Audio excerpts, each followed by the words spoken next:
Hello, hello, hello. Happy Shakespeare Day. Whenever you're watching this, it is a day for Shakespeare. So, congratulations. It's a good day. I am so grateful for your support of Protest Too Much podcast and our Patreon. I hope that those of you who are not patrons enjoy this first month preview of our Infinity Gauntlet Shakespeare monologue series.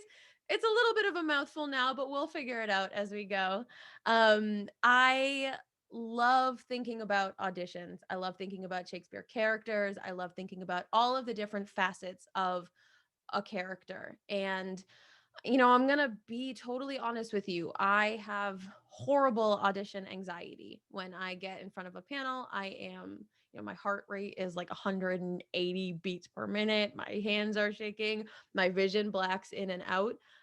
So for me, preparation is so important. I will think for, you know, however long I know I have the audition, whether that's weeks or months or whatever it is, I will continuously think about the elements of the character that I want to display and the pieces that I'm most comfortable and confident using. So I try to use as much planning and preparation in here to counteract what's happening in here on the day of. So, because I have thought so much about Shakespeare auditions, I thought I would bring some of that to y'all. It's something that I'm really excited for and really invested in trying to examine all of the different sides of a character. So, I hope you enjoy this. I hope it's helpful. We will be doing a different character every 2 months. So we'll spend 2 months on one character and then we'll go to the next. So if there's a character you are dying to audition for, let us know and I will create your personal Infinity Gauntlet. Now, about the name, I had been talking to my sister about trying to come up with a catchy name for what this all is. And we had thrown some things back and forth, and all of a sudden she was like, Infinity Gauntlet. And I was like, Jackie, now you're just ignoring the assignment. Like, what are you doing? And then she explained it that the way that the Infinity Gauntlet has 6 different stones, 6 different elements of the universe, that's what we're bringing to the table. We're bringing 6 different sides of a character into individual monologues so that you can pick and choose which pieces resonate most with you and use those to power your universe. Um, I promise I won't get too MCU nerdy about it, but I think just the right amount of superhero inspiration will take us far. I'm really appreciative to Jackie for coming up with that because I think it's really cool. And I love tying things into more nerd niches. So we are going to get started this month with my favorite character in all of Shakespeare. It's Beatrice. You know it is. Beatrice from Much Ado About Nothing. I have been lucky enough to play Beatrice twice. And both times feel like every time you even think about a character, you find new things. Just every single time you read the play or do the play, or even just reading a scene, you can find more and more and more about the character. So Beatrice is the character that I feel most comfortable with, which is why I wanted to start with her. And also, I just think she's the best. So that's where that's what we're doing. Um, and for each character that we do, here's a little bit about how it's going to work. So for each character, there are 6 Infinity Stones. There are also 6 base emotions, and I've kind of tied those together. So for the Infinity Stones, we've got space, reality, time, power, mind, and soul. And for the emotions, we've got disgust, anger, surprise, happiness, sadness, and fear. And it's not a perfect match, but I think what tying those together has done, for me at least, when I'm thinking about the character, is that it's given me a clear outline to make sure that I'm not overlapping, that I'm not choosing, 3 monologues that all show the same side of a character for you, so that you have a lot of different elements to choose from. And each month, I'm going to go through 3. So this month, we are going through space, reality, and time for Beatrice. And I'm going to give you 3 monologues that you could use for an audition for Beatrice. Now, I'll tie them to pieces in the play that represent those different emotions for her. And the monologues that I'm choosing, I'm trying to go with less done uh, I want to say like rare, like undercooked turkey monologues that are full of emotion and full of really great uh, freedom of choice and range of choice, but that your panel isn't going to hear quite often. Now, because of that, a lot of them are going to be intercut.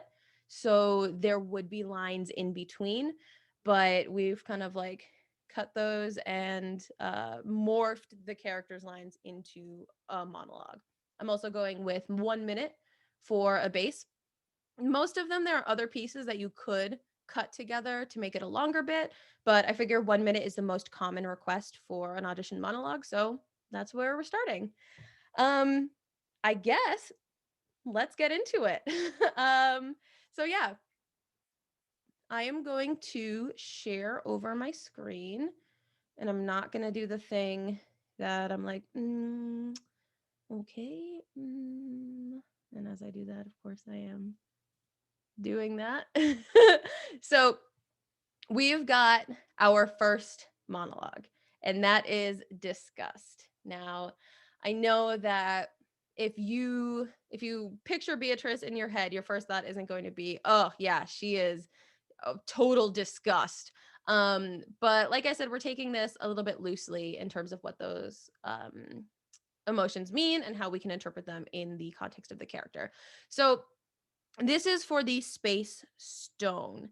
And again, they're not all going to be perfect fits, but I think for this, this is how Beatrice takes up her space. This is how she asserts herself in a party surrounded by a bunch of people where she might not be totally comfortable, but she is going to do the best that she can to secure her space and her position. And this is taken off of Act 2, Scene 1 at the masquerade ball that they throw in Much Ado. So she's got this whole speech at the start. I could not endure a husband with a beard on his face, et cetera, et cetera. And then after the dance, she and Benedict have kind of a back and forth about being the king's jester, right? So this piece is Rosalind from As You Like It, which you might say, Steph, you just said you're going to try and do underdone monologues. And I will say, yes, while Rosalind is not an underdone character, I don't think this piece is used a lot for auditions because it's kind of like Rosalind has so many great pieces. Why would you look at the middle of this random scene to piece together a monologue for her? So this is from Act 3, Scene 2, when she is meeting Orlando in the woods, and he's like, oh, I'm so in love. And she's like, I can cure you of love if you were in love, but you're not. And she goes through this list of things that would say he's in love, that her uncle could cure, but she calls him out about not being about him. And the reason that I chose this is because it very much reflects the way that Beatrice is hiding behind a mask, and so is Benedict in that back and forth at the masquerade ball. And she kind of pokes fun at him, knowing it's him. She has the power in this situation that she knows who she's talking to, and she's purposefully ribbing him and calling him out for things that she knows will hurt him. And Rosalind is doing exactly the same thing. She's calling Orlando out for not being in love with her because he doesn't know it's her. So she says, there is none of my uncle's marks upon you. He taught me how to know a man in love, in which cage of rushes I am sure you are not prisoner. His marks were a lean cheek, which you have not, a blue eye and sunken, which you have not, an unquestionable spirit, which you have not, a beard neglected, which you have not, but I pardon you for that, for simply your having in beard as a younger brother's revenue. Then your hose should be ungartered, your bonnet unbandaged, your sleeve unbuttoned, your shoe untied, and everything about you demonstrating a careless desolation. But you are no such man. You are rather point device in your accoutrements as loving yourself than seeming the lover of any other. So she is poking all of those insecurities in Orlando that she knows will hit the buttons, and giving a little sass and a little fun to it along the way. So I love this piece because it has a good rhythm. It has good movement. It has good ability to show your personality, your snark a little bit, but also that you know what love is and he's not it. So that's the element of Beatrice there that I wanted to highlight with this piece. It's also very fun. It's fun to list things. It's fun to have that mirroring of which you have not, which you have not. The repetition is a great way to kind of hammer in your point here. So that's piece number one. Piece number two is a totally different avenue that we are diving down. So this is the reality stone, the reality of the world that she's in. This is the reality that she's facing every day, that she has to exist in. And for obvious reasons, as a woman in whatever time period, this is anger. In Act 4, Scene 1, the kill Claudio, eat his heart in the marketplace is, first of all, it's my favorite scene in all of Shakespeare, because I think that the roller coaster it takes is so beautifully paced and timed, and it's a train wreck in so many ways, and it's so frustrated. She's so frustrated because she wants so much and she cares so much, but it's like the world is actively working against her that she can't get that. So I see a lot of mirroring in Isabella from Measure for Measure. She's been put in an impossible situation and she doesn't know how to get out of it. She can't get out of it. She's already given herself to something that she swore she never would, and has kind of gone past a point of no return for herself. And now at this point, it's all about saving her brother. And that again mirrored in Beatrice, because she is all about saving Hero. She's not worried about herself, her future, her life. She is entirely concentrated on how to save Hero.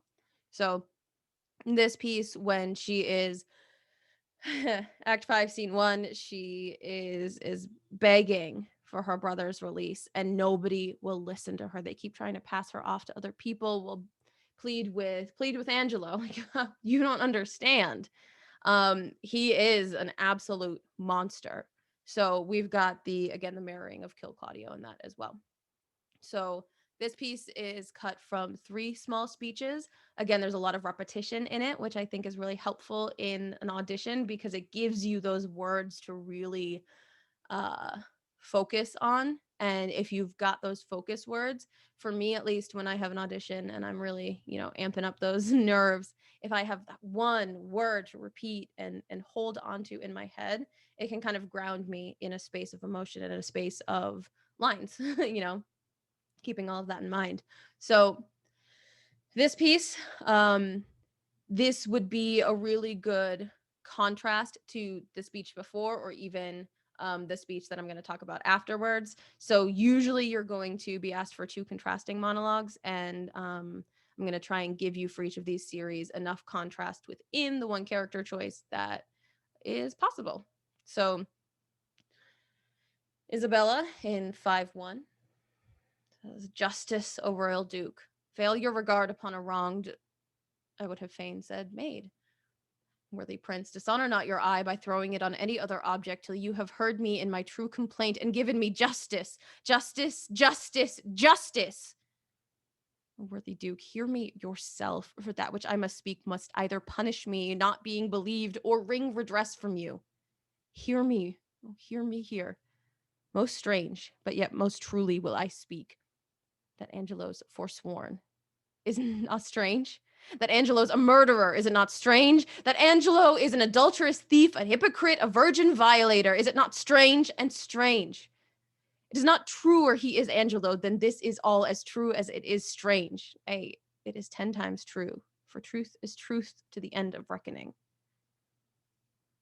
And what's so powerful to me about this speech is that she focuses on the truth that she knows and that nobody else seems to understand. And that, again, is very Beatrice. She is living in this world that is so black and white to her, but nobody else seems to get that. She says, "Kill Claudio," because it's the right thing to do in her mind.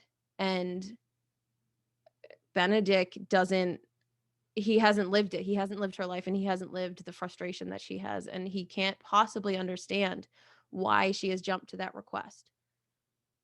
So for Isabella, again, in an impossible situation, this is her truth, and this is the power that she has. This is the reality that she lives in, and it's not great. But she tries. She's trying. This is everything that she has to give, and she gives it. So, switching gears entirely again, we go into time and surprise. Now, Beatrice is as surprised as anyone else to find out that she is in love with Benedict. Like they've said it, and oh, you know what? I guess I am. So I've taken Troilus from Troilus and Cressida here because I think that there are a lot of love monologues in Shakespeare, but I think that Troilus really captures the surprise element. Like, oh, I have wanted this. I've waited for this, but I didn't even realize that I could get it until now. And while his is very focused on he has wanted Cressida for a long time, I think Beatrice has just wanted something. She has wanted love, and she didn't realize that, in all this time that it has taken her, it was right in front of her all along.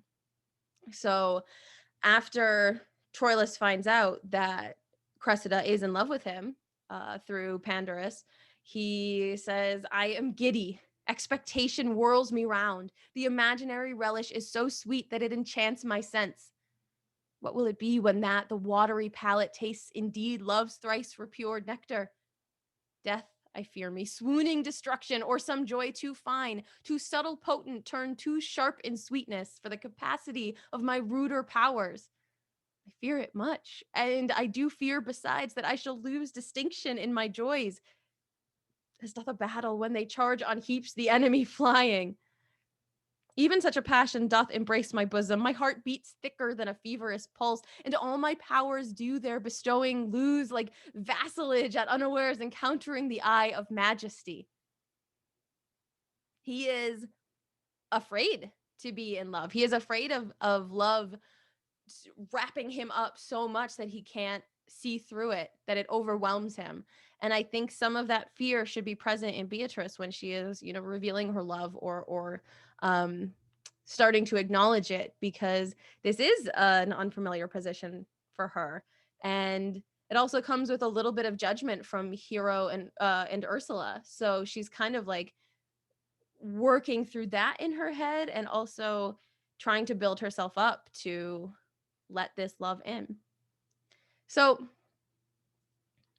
those are our 3 monologues for this month. I hope that they give you some inspiration or some help for your next audition. There are a lot of characters that are like Beatrice. I think that you can, for every Beatrice, you've got Kate from Taming of the Shrew, if anyone is producing that right now. And then you've got Rosaline from Love's Labor's Lost, who is also a very Beatrice-like character. So you've got a bit of range for when I say Beatrice, these pieces of characterization could be used for other characters as well. And that's why I'm trying to root it in emotion rather than root it in specific situation in each play. So I'm kind of trying to cover all of those bases as I go through. If you have any questions, I am going to link these pieces on our Patreon page along with the video. I hope that you get in touch, ask questions, let me know what you're thinking, let me know what auditions you have coming up. As we start to get into theater again on stage, we'll have more in-person auditions, or hopefully we will have more opportunity for video submissions. The accessibility of the way that theater has been going in 2020, 2021 has been such positive movement, in my personal opinion, because I think that there's a lot we can do for audition accessibility, whether it's time, travel, place, energy, work, all of those things. So as you're getting more and more auditions, as things start to change this year, hopefully these are helpful to you. And I hope you let me know what you've got coming up, what you need. If you've got a specific audition in mind, let me know. And I am always here to talk Shakespeare. So I hope you all have a great rest of your May with whatever little time is left in it. And I will see you all in June for part 2 of Beatrice's Infinity Gauntlet. Night, y'all.